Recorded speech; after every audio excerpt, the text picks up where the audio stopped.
If this fails, I'm going to go down in failure being as authentic as I possibly can. It still has its benefits, but the more you use ChatGPT, the less you use Google. Why do we want to listen to somebody about the economy who had 6 bankruptcies? He could have walked away with money and just let him fail. It wasn't from government subsidies. There you go. That's how easy it is to look shit up now, people.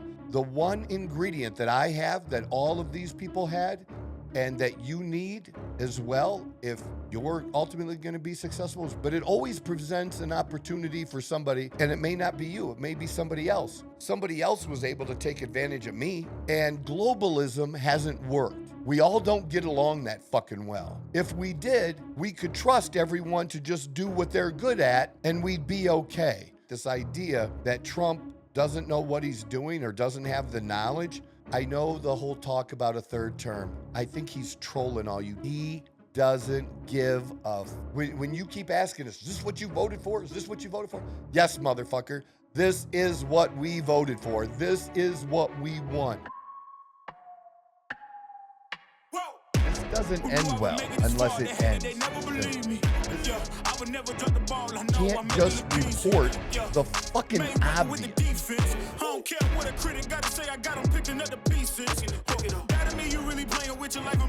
Just a motherfucking jump. Just go. It's time to bring it. This is the Outlaw Apostle Podcast. I'm your host, Troy Neff. And we're just going to leave it at that for the moment. I just caught myself. We've been having a discussion, right?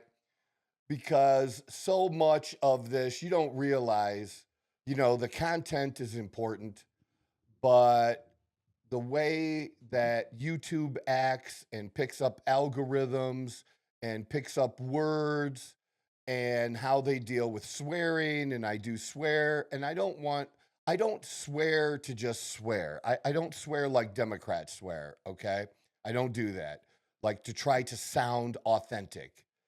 It's just naturally who I am, and that I've always kind of sworn a lot, maybe sometimes more than others, but maybe as I care less, I swear even more. I'm not sure. Something like that. But just studying some different people, we found that maybe dropping some words at the very beginning may not be so beneficial for the program. But I don't want to alter or, not be who I am, not be authentic. If this fails, I'm going to go down in failure being as authentic as I possibly can. So that's the reason for the little bit of difference right there. It's also interesting. And Chase, how are you today, man? I'm doing pretty well, man. Good. Good. Another beautiful Sunday, so I'm telling you, man, I've had a couple great Saturdays in a row, man. Like really good. So Dawn and I went riding again yesterday, and we left, and we needed to eat, you know. So we went to Salt. Have you been to Salt? Do you like Salt? I don't even think I know what salt is. Mexican. No? Salt is over in Gilbert. It's good. I got the blackened fish tacos. Dude, I could eat that every freaking day. Like with like steak one meal and fish tacos the next. It's so freaking good. So definitely over where the shopping is, the Santan Village. Yeah, I mean there's a number of different locations they have, but it's a really good one. So we went there, and I didn't know where we were going to go. I didn't have a set plan. Mm. So while we were there, right before we're leaving, I do a little. I think I tried to search maybe on Google. I did like best places to ride to in this area, and I'm like, what the fuck am I doing?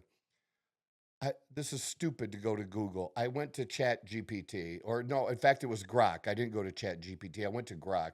I do like Grok a little bit better, but I like the voice thing doing with the chat. But I went to Grok and put in, where I was, and that I wanted some, 3 places, suggestions to ride to in the Phoenix Valley area, and it gave me 3 destinations. One of the destinations we had already been to the previous week, and it's one I've gone to quite a few times, which is the Santan Flats. It's a great, great ride, 157 curves, and but it said Segura Lake, and so went to Segura Lake. Very, very nice. Not as many, quite as many curves, but nice, gentle curves. It was a nice ride there. It's a lot more relaxing, that's for A sure. little bit, yeah. Relaxing. The view's great. The water. Dawn loves the water. So we went there, met a group of 6 or 7 people that were 7 people because they had 4 bikes, 3 couples. So that were there from Utah. Talked to them a little bit before we got back on. And so, but we had a nice time there. You know, we didn't stay long, brief. We get back on. So I tell, I go back to Grok and say, I'm here. Where do I go now? You know, give me another 3 suggestions. And it did. And Fountain Hills. Have you been to Fountain Hills? Yep. Okay, I have never been to Fountain Hills. Fountain Hills has like the biggest fountain anywhere in the country. They have this kind of man-made lake, basically, and it's not big, but it's nice. It's at the center of the town in this big fountain. But on the way there, you know what I'm wondering, especially with some of these big ass giant fucking homes out there? Mhm. Where do these fucking people work? A lot of them drive a very long way Holy to cow, man. Gilbert, But Tempe what we area. did find too is talk about a retirement community. It's an older community. A lot. That is for sure. Okay, it is. Bunch of people with money, that's for sure. Yeah, because like it's not like, I mean, there's service jobs, but it's not like there's some factory or some warehousing or some other shit around there. You're Nope. just like, It's almost like I'm just amazed utopia all the time out here. You know, I bring it up a few times and probably have, like, when we go to the gym at different times, we're at the gym during the day, we're like, like, we work from home. Y'all can't work from home. What the fuck do you people do? How can you all be here? especially all at the same time too. Like It's crazy out here, but I love it. But so really nice. It was really nice downtown. We found a nice little bar, got some, you know, Coke Zeros, watched a little bit of the Duke game, you know, the crazy, crazy game, especially at the end. But, you know, but they had a little festival going on. They music fest. Okay. And they have something regular almost every weekend. It seems like they got something going on. at Salt No, the bar. at Fountain Hills. in Fountain Hills. In Okay, Fountain okay, Hills. Okay. Like I think I don't know what they had next weekend, but the 14th somebody told us there's like a car show there.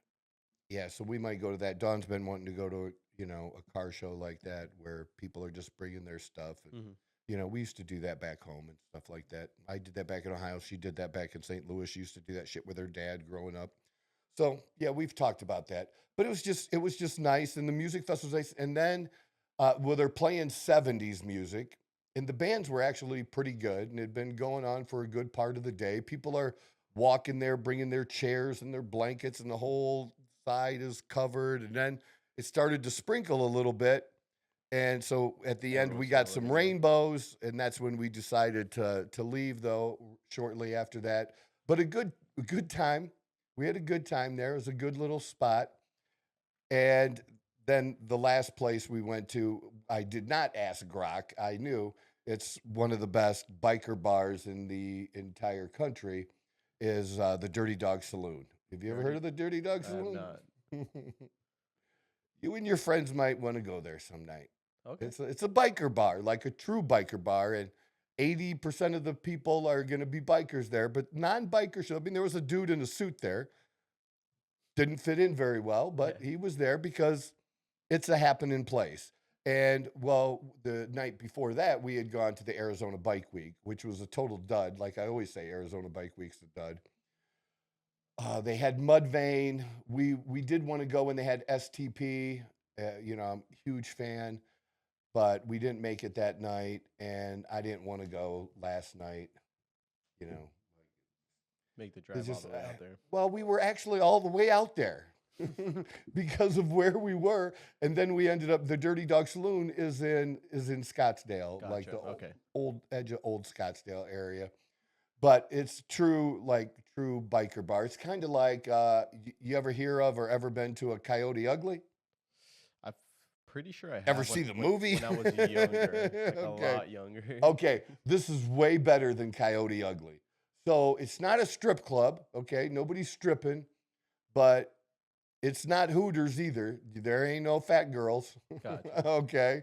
There's some skinny girls with no boobs, but no fat girls. All right. But they're dressed and it's hanging out. And every now and then, a couple of them will get on top of the bar and there's rafters up above and they'll hook their legs in the rafters and swing. I've seen a few videos of that. Yeah, probably. Probably. So it was a good time. And then we got a little dinner, late dinner after, and then came home and shit. By the time we got home, it was probably after midnight by then. But Oh wow. yeah, big help though on the tour was the Chat GPT. So we had an excellent time. So it was a good time. So it's been a good weekend, I would say. But bringing all that up is, which I tell a story that has nothing to do with which is what I do. And I'm just going to do what I do. You and I were talking about how Google, in some respects, it still has its benefits, but the more you use ChatGPT or a Grok or some other AI, those aren't the only two. There's a handful of them. The more you use them just for basic shit, the less you use Google, because it's so much faster and it makes Google almost a waste of time. And it's hard to believe because of how much time Google used to save us looking shit up. Dawn remarked to somebody, I don't know who, like, we used to look, when we were kids, we're old people, right? We're 56. We used to look in encyclopedias.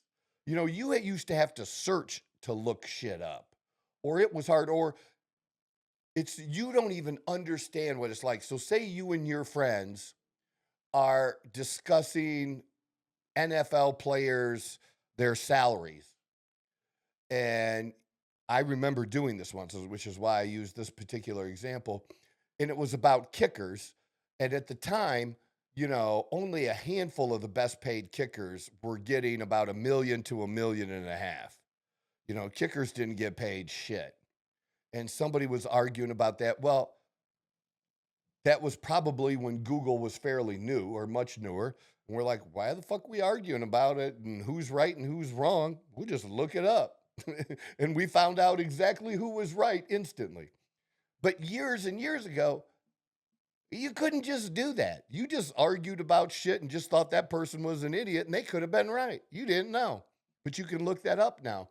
The difference with the Chat GPT and the Grok is it summarizes and gives you a legit answer instead of just websites. What you all understand is you're just going, you old people like me, you're just going to websites. And then you got to search the website or search different articles to try to find your answer. You do not have to do that with ChatGPT. You're just going to get the answer. And at the end, it's going to give you some sources. And if you want other sources that it's not giving you, if you want a deeper result, all you have to do is ask. All you have to do is ask it. It'll give you more of whatever it is you want. And it's so funny. We were sitting here, prepping for the show, and we're going to talk about Abraham Lincoln in a minute. And he goes, is there anything you want me to get? I said, yeah, find this out for me about Abraham Lincoln. And he's searching and searching. And about 5 minutes later, I'm like, fuck this. What are we doing? And there is a voice version, too, of the Chat GPT. I think there is the Grok. I just don't know how to use it yet. But I like the girl voice I chose. And you get to choose the voice you want. And they have a few that options talks to too. you. Yeah. So I chose the girl voice. I'm talking to the girl, and I told her what I wanted in regards to Abraham Lincoln, and boom, we instantly got an answer. And we can ask follow-up questions and I made a statement, not even a question, and she talked back to me. And it's just that stuff, I mean, to a lot of people, I guess it's not new, but there's still a majority of people that shit's new to. I've been doing it for a little bit now, but I just want to encourage more and more people, regardless of your age, stop letting your age stop you from learning or accessing these new technologies. You want to, now that I got Dawn on it, it's making things easier for her and things that she does. For me, the other day, we're still trying to get another place. The place that we had found would only rent to us for a year, and that wasn't going to work. Well, my staff, God bless them, they really want us to move and get a bigger place. I mean, this is a nice place, but It's a packed house. It's a packed house. And it's taken a few minutes for me to get Brendan to understand what the rules are of finding a new place. Can't have second story because I don't want fucking stairs. Can't have a second story. I'm old. I don't want to climb stairs. I work out. That doesn't mean I want to climb fucking stairs. Okay? If climbing stairs was going to give me better calves, I'd climb stairs. That's not gonna work. Then, dollar amount. And then I had to tell him, like, look, Brendan, I don't have animals. I'm not going to have horses. Well, you could board them and because it had the ability to in the property. I'm like, no, I don't want that. Just different things. And he just found a place and we went and saw it Friday. And it's a 9 out of a score of 1 to 10. It's a 9.5. Wow. Yeah. It's actually in Queen Creek, in the middle of Queen Creek almost. It's in a development right across from Queen Creek High School. Nice. Okay. And it's got 4 garages. So it's got attached. It's got a 2-car attached garage and then a single car garage, which a lot of them do around here, or some. And then it has what's really popular out here that I don't know that I've ever seen anywhere else. I'm sure it's got to be popular somewhere else in the country, but it is really popular here, is people build these big, giant fucking RV garages. Yep. So it's got an RV garage. But what I'm thinking is I could bring in one of those lifts so that you could park a car, lift it, and then park another car underneath it. That's what I'm thinking. I'm just thinking, long term, as I increase the size of my empire, I could imagine another vehicle or two, that might work out pretty much for. I don't know. But it's got a pool, small pool, but nice. So do you plan on buying this house or is renting it? Okay. Mm-hmm. Yeah, I don't want to buy right now. And I don't know if I'll ever want to buy. That's fair. I wanted at least a 2-year lease, 3 years if they would. We should have an answer tomorrow. Nice. Other people were looking at it, but I made a very attractive offer. It's like you're competing on rentals now. That's how the market is out here. You're literally competing on rentals. And it's, how many square feet was it? 3,700? But Wow. much better than even the new built house that we just looked at. Mm-hmm. Because this one is a little bit older, Gotcha. because of the neighborhood. It's probably at least 10 years old, I would say. The pavers between the garage and the house were a little like this. So I even in my offer said, I got a guy. There's nothing wrong with the pavers. They're all in good condition. Not one is cracked. They're good quality. We'll have my guy pull them up, reset them. So it's flat. Things like that to show them how we'll take care of the place. Because we're the best renters in the world. Like literally, we fix shit, upgrade it, put nice shit. It's got an outdoor kitchen, grill, super nice. It's got one of the pizza things, outdoor pizza things, The pizza oven. And it's not only the pizza oven, it's got a real fireplace in the backyard too. And already grown trees, we just planted lemon trees here in our backyard and a lime tree. But yeah, they have an orange tree, a lemon tree, and there's no wasted space in the house. And so where in this, where we record, this is actually a dining room that we converted into an office. The problem is it's not totally enclosed. It doesn't have closure doors. This has a room that you could use as a formal dining room if you wanted at the front of the house, but it's got French doors. You can make it an Gotcha. office too. And there's two of them, one on each side as you come in the entrance. Much nicer. And it doesn't have a stupid seating area like a sitting room. Like what they'll do out here is they'll put a sitting room somewhere, like at the top of the stairs, and then they'll have the bedrooms around it. But what are you going to do with that fucking space? It's meant for like movie rooms or like a game room or something like that. It's I don't know. It's pretty popular in Arizona. Not in the new houses. It's all older houses that they do that in here. And or they'll just have like this one house that we're in. Even the realtor goes, I don't know what that is.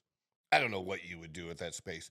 The only bad thing, even with this house, as good as it was, the master bedroom could have been a little bigger. It's not set up. That's why it gets a 0.5 and not a 10, a 9.5 and not a 10. And at the one side, it just has this little cutout that's small. Like, what do you put there? What was that for? Who was the person that designed this that couldn't move a wall back and make this, like, I don't know. The architects out here suck. That is for sure. Ass. Yeah. No, They're ass. working in construction out here in Arizona, there's a lot of like really small things like the plumbing, the electricity, the AC. Well, can and take that so all much. they do is the lowest that they can do to get away with. So you usually have to do some upgrades there. But beautiful kitchen, just everything, pantry, just everything is just spot on, except that the bedroom just be. But we can make it work. Or like where we'll have to put the bed, and then where we have to put the TV, we're gonna be slightly off, not dead straight on. But it's not big off, but it's enough off that you're like, that's stupid. Does that I make get sense? what you're saying, yeah. Yeah, they do that. But what this house had that the other houses have not had, storage.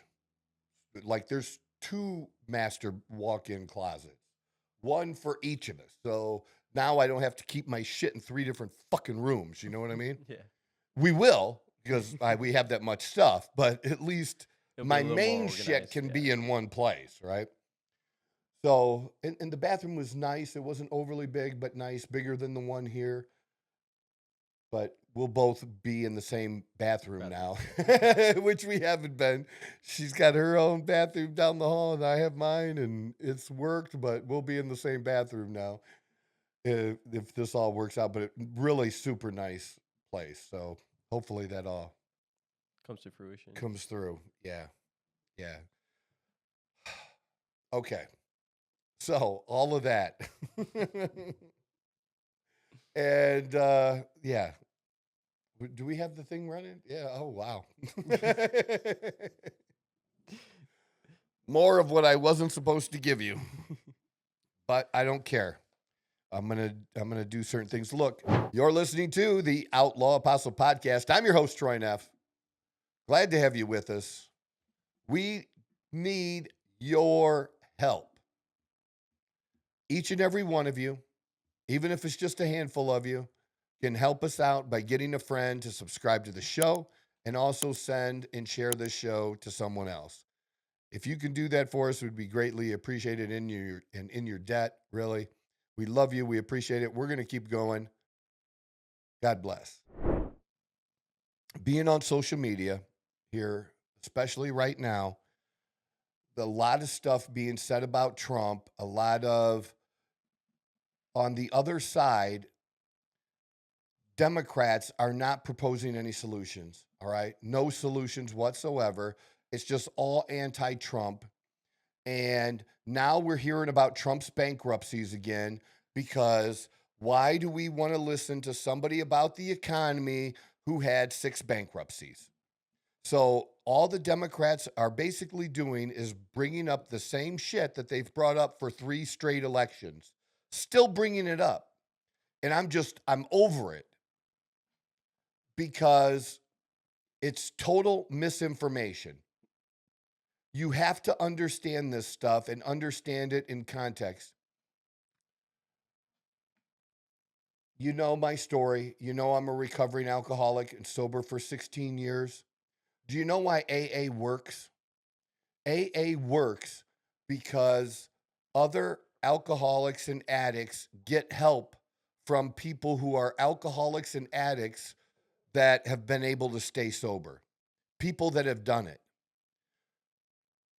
The people that are still suffering from the addiction get the help from someone who's been through it and now has been able to bend through it and been able to stay for a significant period of time.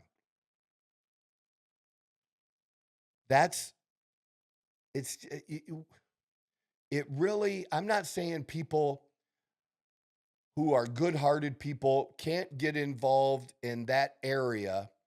And, you know, it's great if they want to help people or be a part of some part of that system and rehab or whatever, and work with people who are addicts and they've never been an addict.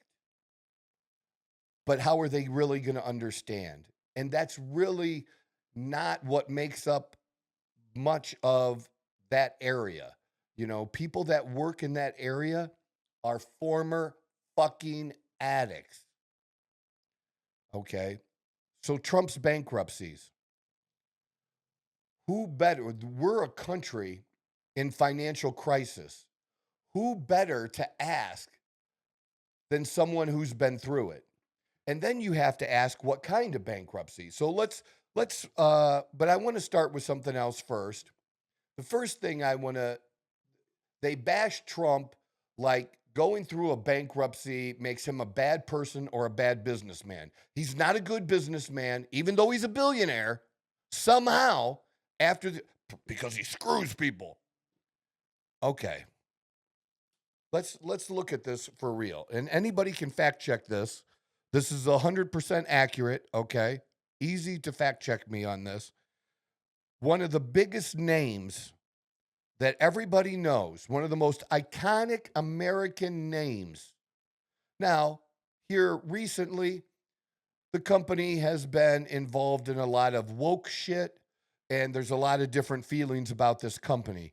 Set that aside for a minute, you conservatives. You have to agree that one of the greatest American companies of the last 125 years, something like that, is Walt Disney. I mean, can anybody legitimately say that's not one of the greatest American companies? I mean, I didn't get to go there until I was an adult. Went there several times, took my daughter there, went with other people there. Haven't been super recently, but not that long ago, probably in the last 10 years. It was probably 7 to 10 years ago or so that I was at Disney again. And at that time, actually stayed on the property.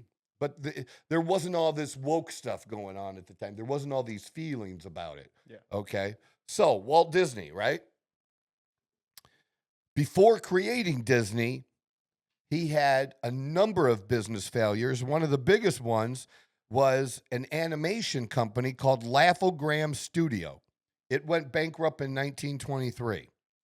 Why did it go bankrupt? Because not every company goes bankrupt because of mismanagement. This company did go bankrupt because of financial mismanagement and lack of revenue. They just weren't making money. What they were doing it wasn't a product that people wanted at the time, right? And then he moved out and co-founded Disney Brothers Studios, which ultimately became the Walt Disney Company and one of the most iconic in history. But again, he had a bankruptcy. Now, I don't know what the bankruptcy, I didn't look up that part. I don't know what the bankruptcy laws were back then, but we do have bankruptcy laws, and we've had bankruptcy laws for a long time. And there's different types of bankruptcies, okay? And that matters. You have personal bankruptcies, and then you have business bankruptcies. And then you have the kind where they just are dissolving the company and just divide the assets among the creditors. And then you have bankruptcies that are meant to put a pause on everything so that, look, y'all are going to get your piece, but how about we try? It's when a company has the ability to, if terms can be agreed with the creditors, that the company can survive. But they're going to have to maybe the creditors are going to have to give a little bit. Maybe they're going to have to accept different terms, lower the interest rate for them or something like that. Okay. But that's all negotiated by all the parties, and everybody has to agree, or, it doesn't work out. Okay. But next one, huge. What would you say, one of the biggest, the two biggest U.S. car manufacturers are both alive today, and that's GM and Ford. Okay. And Henry Ford had a hand in both. But Henry Ford also failed. His first company wasn't Ford Motor Company. It was Detroit Auto Company. Went bankrupt in 1901. I don't even think they built 20 cars. Sounds like some of these EV makers that we're throwing billions to, right? That aren't making any money. Went zero. And then I think I had where I got more information on that one. I asked it some other questions. So after the Detroit Auto Company went belly up, he got involved with another company that later on became Cadillac. But after that's when he created Ford Motor Company, and then the Model T, which was mass produced, and boom. But he had a major failure, like bankruptcy. Now, people's favorite whipping boy right now, right? Elon Musk. He did not have a personal bankruptcy, but both Tesla and SpaceX back in 2008, not that long ago, back in 2008, were on the brink of collapse. He used all of his own money to keep them alive. He could have walked away with money and just let them fail. And he had money. Why did he have money? PayPal. That's where he made his big initial fortune. Okay? It wasn't from government subsidies, you fucking idiot. All right? That's not what it was from. But obviously, that turned out to be a pretty good deal for him, keeping those alive. And now adding even other great companies and expanding Tesla into robotics. It's just phenomenal. We used to hear about this more when I was a kid, and for years and years before that.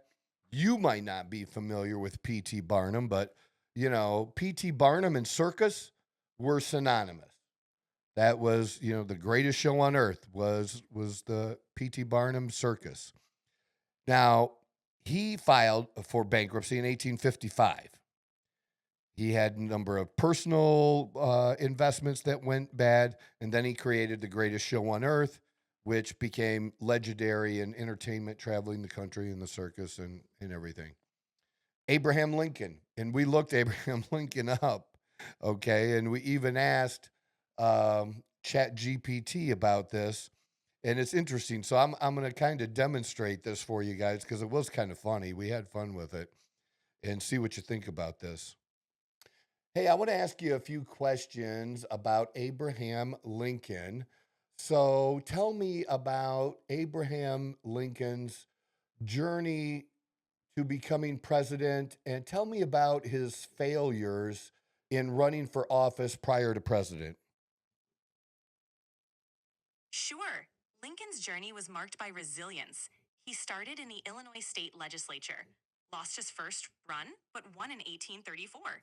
He had setbacks, like losing bids for Congress in 1843 and 1858, but he kept going, eventually winning the presidency in 1860. His perseverance was key. Were there any other failures or failed elections besides those three? Yeah, he had a few more. He lost the 1855 Senate race, and there were some unsuccessful bids before that, but he always bounced back, showing real determination. So at least six failures running for office. Yeah, around that. He definitely had his fair share of losses before his big win. Thank you very much. You're welcome. Glad I could help. There you go. That's how easy it is to look shit up now, people. Didn't have to Google it. And you can fact check that if you want to. But I knew that going, and I just didn't know exactly how many and wanted to demonstrate it for the purpose of doing this today. But also for the purpose, again, of failure on the way to success. That there's a lot of people that like to repeat people's failures. People like to repeat my failures to me. Okay. Now, I didn't file for personal well, I take that back. I did file for personal bankruptcy, but it wasn't accepted. The bankruptcy court refused. And so basically, I didn't get any bankruptcy type protections, but bankruptcy and what I went through personally, losing everything, it ended up the same. Meaning they didn't get their money and I got bad credit, which was going to happen either way. So I was like, why am I spending this money on bankruptcy when it's not going to matter? You just got to get past it and rebuild. And the sooner you start rebuilding, Troy, the better, which is what I did. Now, that was personal, okay? And my personal and business and everything was all connected. I didn't have it set up as an S Corp or a different company like that or anything. Now, Trump's bankruptcies, not a single one of Trump's bankruptcies, just so you know this up front, was a personal bankruptcy. Not a single one. These were businesses, and none of them were liquidations. Not a single one. Now, did some people get hurt? People get hurt every day in business. Okay,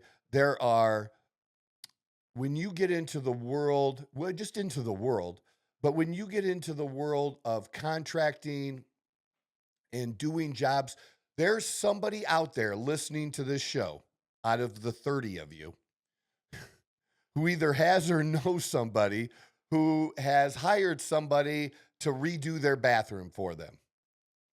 And that guy didn't show up, or he did show up and only did 70% of the job. He took 100% of the money and never came back.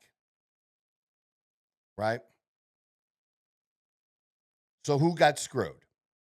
And then there are people that, did 100% of the work and got 70% of the money and, got screwed that way too. It's worked both ways. In just small contracting and big contracting, it happens. It just happens.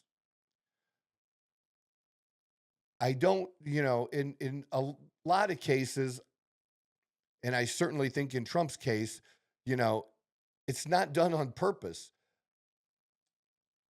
Nobody that is a business owner, or in his case, owning the casinos, which were a number of them, he would have rathered that all work out.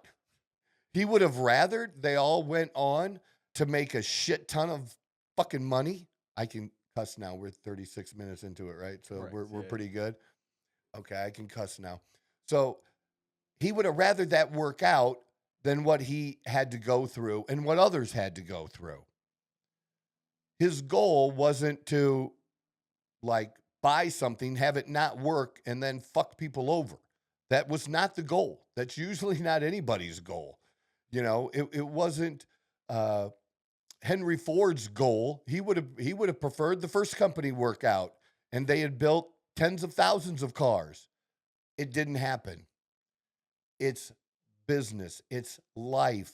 We have failures. And what you find, whether it's Abraham Lincoln, whether it's Henry Ford or Troy fucking Neff, the one ingredient that I have that all of these people had and that you need as well, if you're ultimately going to be successful, is persistence. The ability to keep going and not quit. To just keep going. That's what you need. That's number one. I mean, this bears it out here. History bears it out.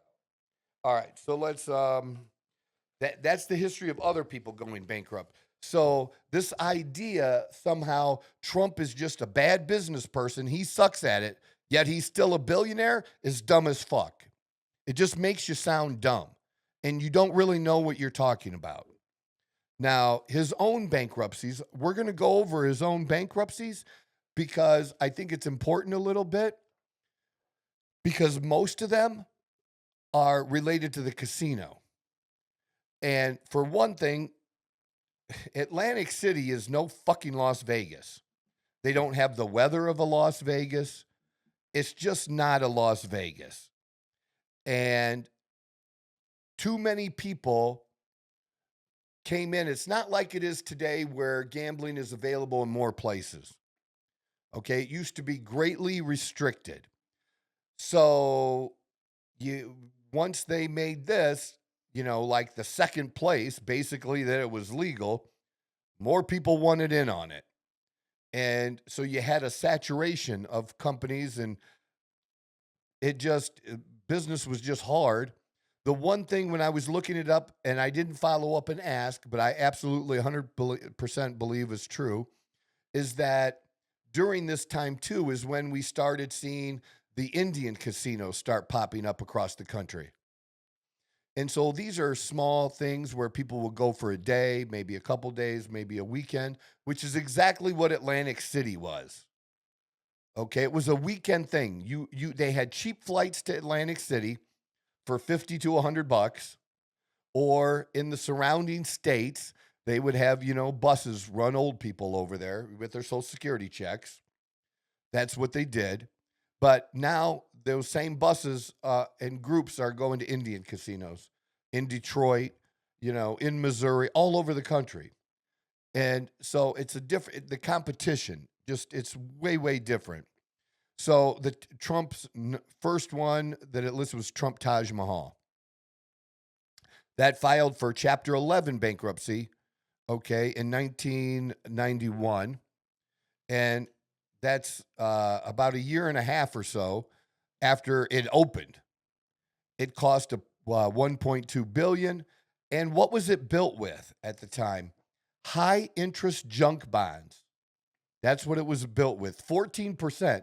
So think about, like, if you've ever been there, I've been there, where after, my financial failure and I had to start over, I think my interest rate was around 14, 15% on that Cadillac ATS I got.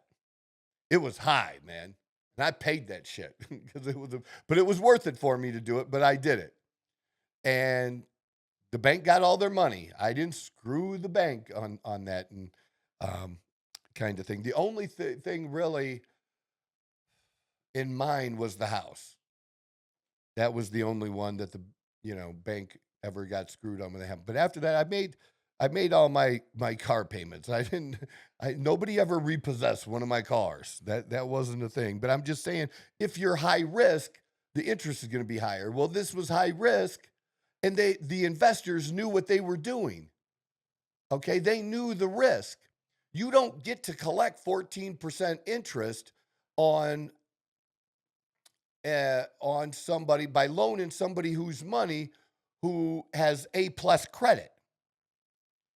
So who got screwed in this when they had to reorganize? Those investors that were getting 14% had to take less than 14. That's who did that. So this isn't like ripping off grandma, all right? That's just not a thing. And in return, Trump had to give up 50% ownership to them. And in the process, because he had personally guaranteed this shit, he had to sell his yacht and he had to settle that airline that he bought for a minute. All right. So reorganization, and they were able to come back out of bankruptcy and continue as a casino, although it did have issues later on as well. Trump Plaza opened in 1984, had $550 million in debt by 1992. The 90s recession strained the finances. Same thing. Trump gave up 49% of his stake to bondholders in exchange for lower interest. And it continued operating until it was sold off to other people, and then different ownership, and eventually just closed in 2014 because, like I said, there are just too many casinos there, and we just have casinos all over the country now. It wasn't, when this first started, it wasn't like that. And we're going to get to something else that'll back it up real quick. That one, you had Trump's Castle Casino. Well, here's one that wasn't a casino. Trump's Plaza Hotel. And that filed for bankruptcy in 1992. He got it in 1988, $390 million. He put more into it. He owed $550 million. Same thing. Surrendered a 49% stake and got the debt lowered and the interest rate lowered. He stayed on as CEO, took no salary, and it came out of bankruptcy and is still a Trump property today. So, and then there are a couple more casinos, entertainment. Again, those are the bankruptcies, and they all except for one was a casino. And this dude has done a shit ton of real estate deals. And I can tell you that if you look at other real estate millionaires and billionaires, they're going to have their own Chapter 11s too. They're going to have their times. It's no different than if you would, not only real estate moguls, oil, gas, go to Texas, find your millionaires there. How many were millionaires for a decade and then lost everything? This is business. Why we have these laws. There's risk. Now, sometimes it could be mismanagement. Sometimes it's the economy. And when they choose to buy and things that happen, it's a different animal. So some things are more recession-proof, some aren't. Some get hit by that. But it always presents an opportunity for somebody, and it may not be you. It may be somebody else. Somebody else was able to take advantage of me when I needed money and I didn't have it. I had to sell stuff, and people knew that, maybe the value of something was higher than what they were offering me, but they didn't have to offer me full value because I needed the money so they could get a deal. And I didn't have 5 people trying to buy it. See, if you have 5 people that want it, you can get the price to go up. But when only 1 or 2 people got it and you need the money, they're going to get a good deal. That's just how it works. So so I did want to do this, throw this in there with his bankruptcies. I've said, and I was wrong, and I'm willing to say I was wrong, but I was mostly right. So if Snopes fact-checked me, it would put mostly right. It wouldn't say that true. It would be mostly true. And that is that what I asked after this is I asked about the other casinos. So I asked, what happened to all the other original casinos? Did most of them file for, is it true that most of them filed for bankruptcy? And it said it wasn't entirely accurate, but mostly accurate. Okay. That most of the early players had trouble in Atlantic City. And it all started in Atlantic City in 1976. So for a while, for over a decade, business in Atlantic City was good. And then it attracted more business, but then there were difficult financial times and competition. That's what happened. So let's see. Some other Resorts International.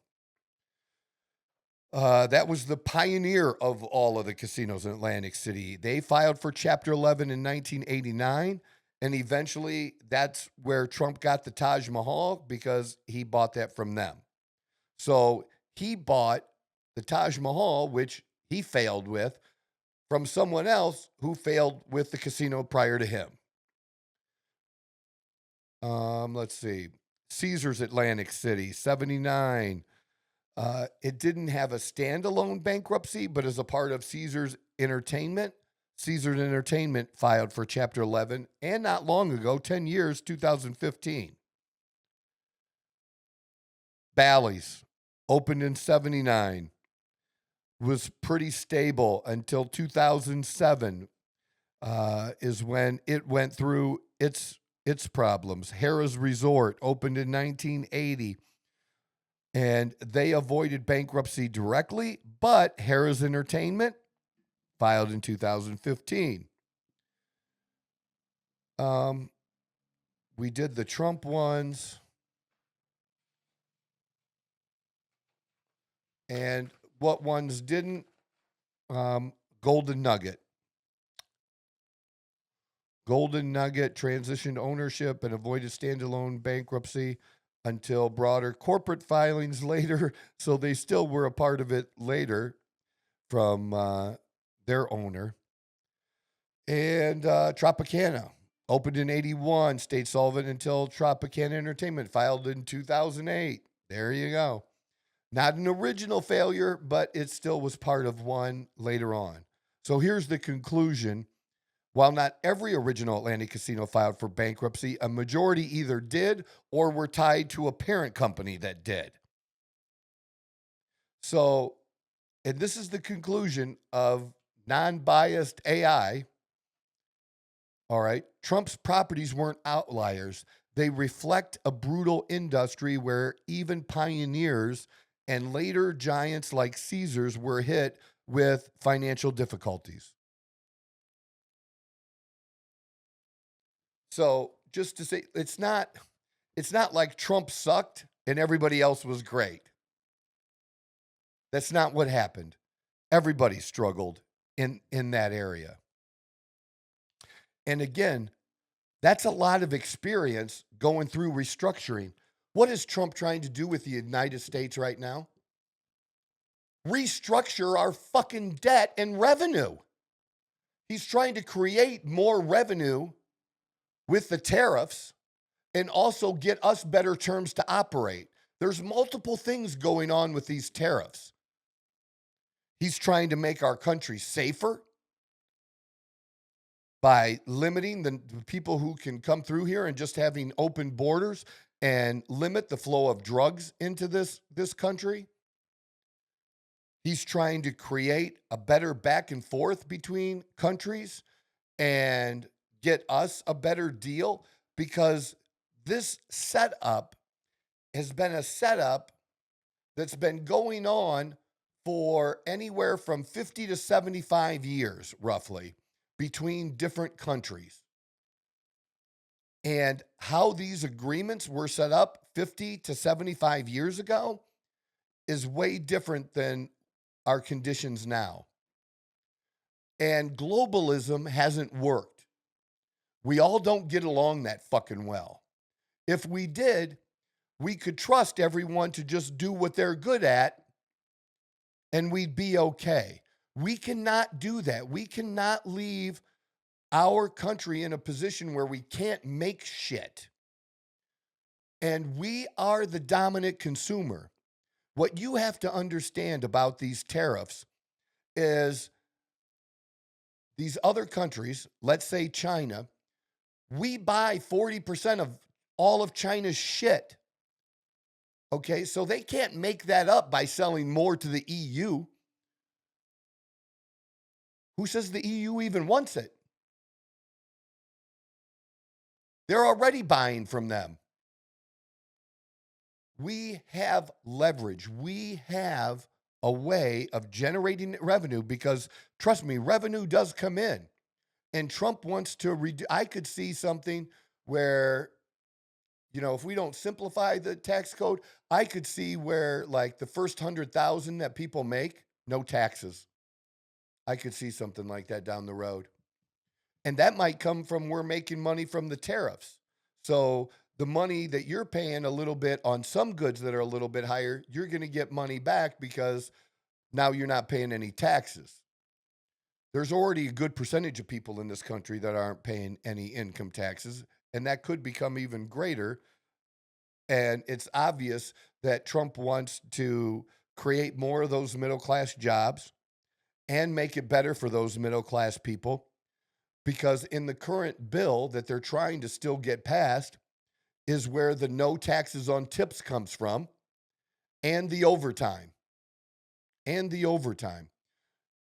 I think it's dumb because taxes aren't 100%. And it's just because people have their withholding set up in a fucked up way and they don't know how to set up their withholding properly. But how many times have you heard somebody say, well, I don't know if I want to work that much overtime. They're going to take that much more from me. Well, they ain't taking 100%, dude. And, you know, if you're making time and a half or double time, or you're, you know, 2.5 times because it's a fucking holiday, to not pay tax on that, how good would that be? That could be thousands of dollars in a year for some people.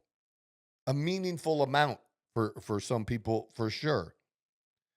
But that's what needs to be understood about this and what he is trying to do. So as a part of all this, to kind of blend this in then too, well, first I just want to show like this idea that Trump doesn't know what he's doing or doesn't have the knowledge. Keep underestimating him. Keep doing that. See how that works for you. But who is it paid off for? Who has persistence paid off for? Paid off for Ford, paid off for Walt Disney, paid off for Abraham Lincoln. Guess who else it's paid off for? Donald Trump. And you should be grateful, at least I'm grateful, that we now have a president, unlike most of the politicians. See, most of the politicians in Washington, D.C. want to get reelected. I would say at least 90% of them do. The other 10% want to retire or plan to after this. Like you have McConnell. This is his last Senate term. He wants to be done. He could run again. There's no term limits, but he wants to be done. And he's being a dick.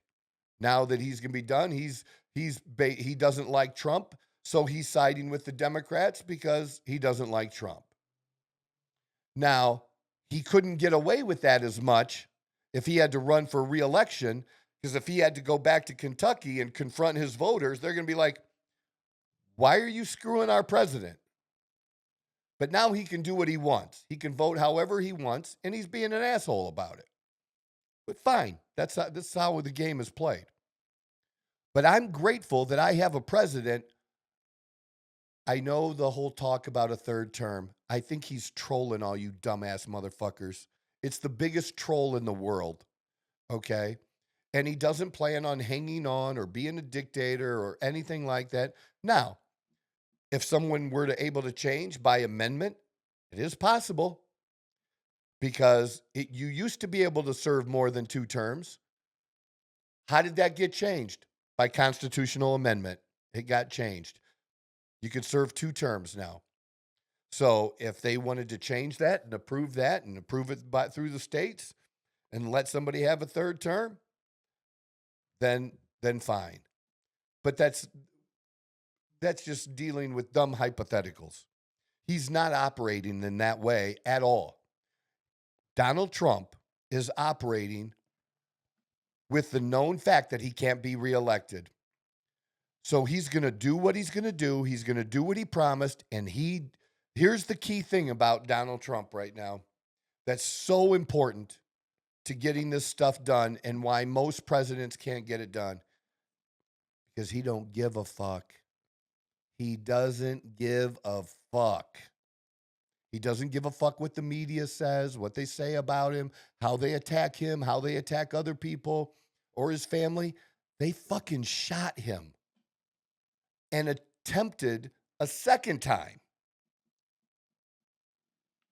He doesn't give a fuck. So your little stupid protests mean bullshit. They don't mean a thing. He's going to do what he's going to do and do what he promised. And I believe that. And that's why the people that voted, when you keep asking us, is this what you voted for? Is this what you voted for? Yes, motherfucker. This is what we voted for. This is what we want. Somebody who can do the right thing and can get through this turmoil where you have all these people that were wrong about everything in the past And now you're believing them about the tariffs and how the tariffs are going to ruin our economy. Our economy basically, I don't even know if we were on life support. We were just dying.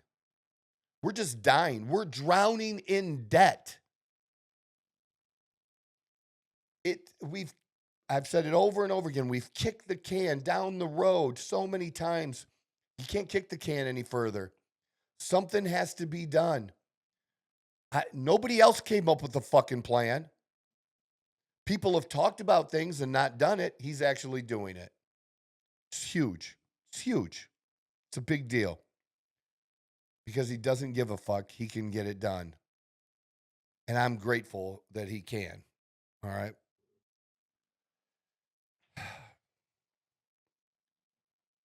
So this weekend, I was wrong about the protests. I was wrong about the protests after the election. I was wrong about the protests on inauguration. But I said they'd come sometime, and they have. How many times truly have conservatives really protested? Sincerely protested. And we also know it was influenced by the government and the FBI, but we'll leave that out for a minute. But just how many times?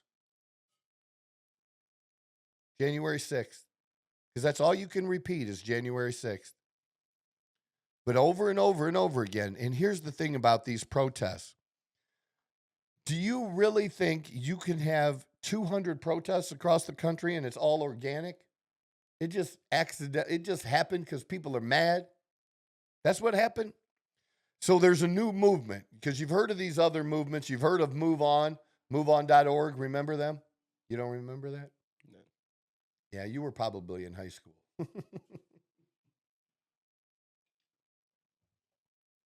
Okay, so we had Move On. We had BLM. You know the BLM, right? And now we have Hands Off. Started April 5th, 2025. Grassroots pro-democracy uprising against the Trump administration and Musk. Is that really true? Maybe not. Who's it driven by? By established progressive organizations, and the funding and the planning that comes with that. They've labeled it grassroots, but it's not. So here's what we know about the support and funding as of April 6th of this year. Who's supporting it? The movement isn't a spontaneous outpouring from everyday citizens. It's orchestrated by a network of over 150 advocacy groups. 150. Who are they? Move On. A heavyweight in digital organizing, Move On has millions of members and a history of mobilizing against Republican policy since the 90s. They're a big part of Hands Off. Let's see. Hands Off. Indivisible. This is, I didn't hear about this one in 2017, but apparently that's when it started. Indivisible came out of Trump's first term and have local activist group, and they help coordinate events nationwide. Third Act. They focus on mobilizing older Americans. ACLU, Planned Parenthood. Those are others. Labor unions, LGBTQ plus groups. So these are organizers, a big 10 of organizers. Seasoned organizers. These are people with budgets and staffs that can create all your stupid little signs. So this isn't a bottom-up movement. This is top-down. They're recruiting people. Now, I'm not saying all people are getting paid, but they're trying to drag people out of their houses to do this. They have groups, just like you have groups that try to sign people up to vote. These are people who are trying to recruit people to, come out and waste their time on a Saturday and dance around and look like they're stupid in their purple hair. So here's the thing, funding. And I've said this before, why do they have to be anonymous? Why can't Congress change the rules? I don't understand why they get to do these kinds of things and the donors get to stay anonymous.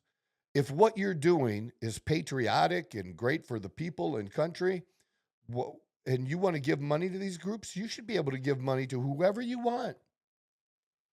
But wouldn't it be okay for it to be known for both sides? Who funds, political groups? Who funds conservative groups? Who funds liberal groups? And not guesses, where the numbers are actually released. What's wrong with that? Maybe there's a good reason not to. I don't know what it is. I'm just like you sitting here trying to figure all this shit out. And the difference is I actually am trying to figure it out. So, who else? Who else do we have here? Back to the hands-off organization, okay? They're the product of months of planning. So they once they knew it probably started November 3rd, right? Or the day after the election is probably when it started, because they're like, oh, fuck. And then after the inauguration as well. So that's the organization that's behind this. And then, as I'm going through and digging up this information, I asked again about the transparency. Like, let's be honest here about this. That the reason we don't know about the funding is because they don't have to disclose. So here's what it tells me about the disclosure. Groups like the ACLU or Planned Parenthood report total revenue and expenses annually to the IRS. Donor names remain private unless they're tied to specific grants over $5,000. Even then, officed anonymized or as anonymous donor, the idea is to protect the donor privacy and encourage giving. Well, if you're giving to Planned Parenthood, shouldn't you be proud of that? I don't get that. I mean, these are wealthy people that like to see their names on buildings and shit, right? School stadiums and such. Wings of schools and universities. They like to see their name.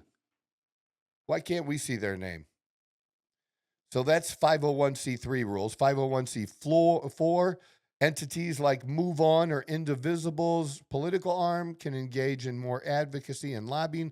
They file a Form 990 as well, but donor lists are shielded from public view entirely. They have no obligation to report names to the IRS or anyone else. So when you hear these politicians talk about dark money, this is what they money. This is the money they're talking about. And they call it dark because you can't see who it is. And a lot of times you see Democratic politicians talk about this, don't you? Use that word, dark money. They're the ones motherfucking getting it. Or at least a big part of it. Acting like all the billionaires are fucking Republicans. Get the fuck out of here with that shit.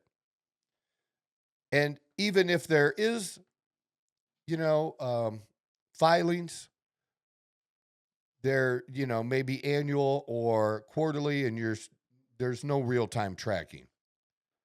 And really, with the technology we have today, could there ever be real-time tracking? Fuck yeah, there could. That'd be simple today. And Elon Musk and his Dodge boys can show you how to do it. It's pretty simple. Soros, he's often tied to this. And his Open Society Foundation, they gave $18 million to move on over the years now. Hoffman's donated millions to things that were anti-Trump. And then those organizations can give money to this hands-off. But here's the thing, that then looking at all this, then the Democrat journalists can say, but there's no evidence. Well, why don't you go get some? There's no evidence because they're not required to. Do you think this money, they don't have a motherfucking money tree. They don't have one.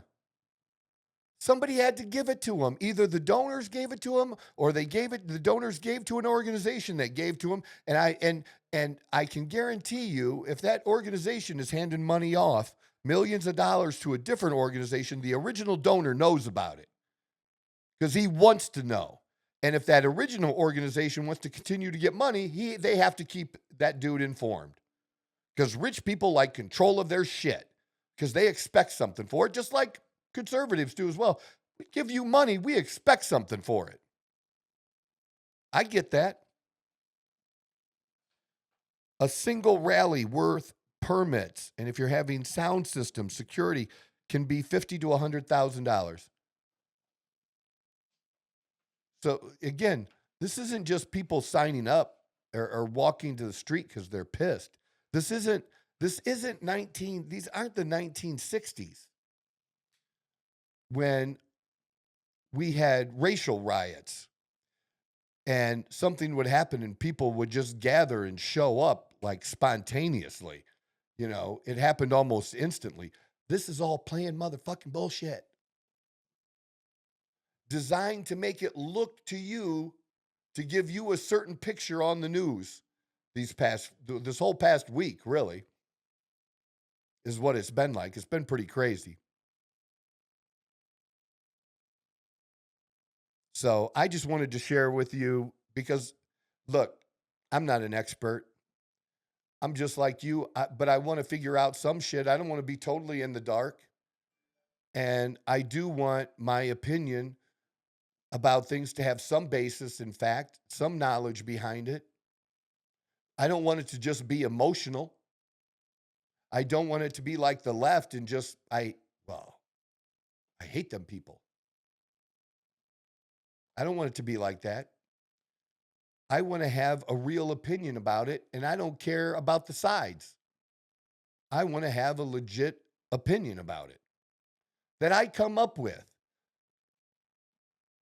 based on information I took in, not repeating. All right. That's what I have for today. That's what I wanted to share with because that's what was on my mind.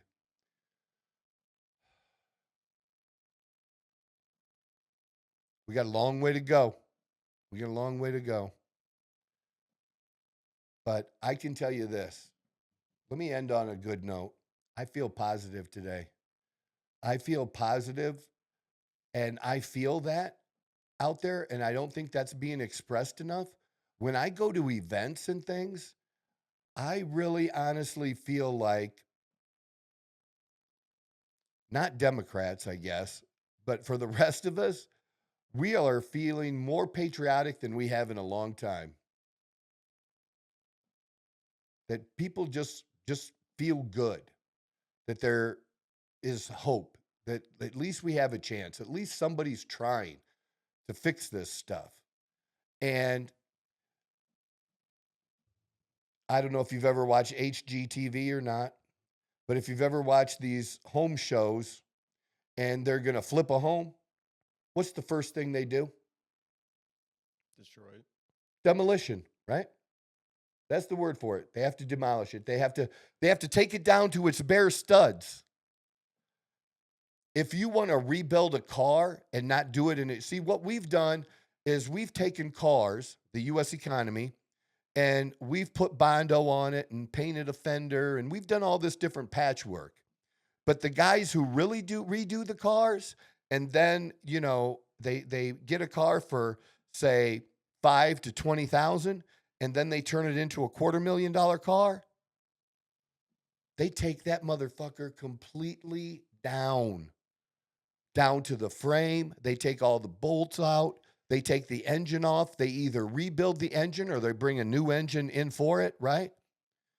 The seats either get totally recovered or they just bring in new seats. But they literally redo it for real by stripping it the fuck down. Ripping out, that's the first thing they go through, ripping out the old shit, stripping it down to what they can use. That's what we have to do now. That's where we're at. And that's what's being done. But maybe that's a better way to look at it. I'm just trying to be someone who can help find some answers for myself, maybe for you too, and break this shit down in a way that we can all understand it and then feel good about what the solution is and kind of go from there. That's what I have. All right. This is the Outlaw Apostle Podcast. I'm your host, Troy Neff. I'm the fucking guy. Whoa! Who knew I would make it this far? They hated, they never believe me. Yeah, I would never drop the ball. I know I make it look easy. Yeah. Mayweather with the defense. I don't care what a critic got to say. I got them picking up the pieces. That to me, you really playing with your life.